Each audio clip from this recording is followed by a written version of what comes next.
ശുഭദിനം നേരുന്നു.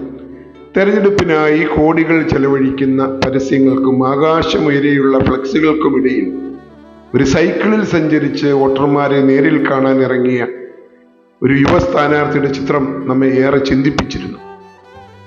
ഈ പ്രവൃത്തിക്ക് കേവലം ഒരു രാഷ്ട്രീയമാനം മാത്രമല്ല, ആഴമേറിയ ഒരു ആത്മീയമാനവുമുണ്ട്. ഫ്ലക്സുകളിലെ നിർജീവമായ ചിത്രങ്ങളെക്കാൾ മൂല്യമുള്ളത് ഒരു വ്യക്തിയുടെ സാമീപ്യത്തിനാണ്. സൈക്കിൾ ചവിട്ടി ജനങ്ങൾക്കിടയിലൂടെ നീങ്ങുമ്പോൾ അത് ദൂരെയുള്ള ഭരണാധികാരിയെയല്ല, മറിച്ച് കൂടെയുള്ള സഹോദരനെയാണ് ഓർമ്മിപ്പിക്കുന്നത്.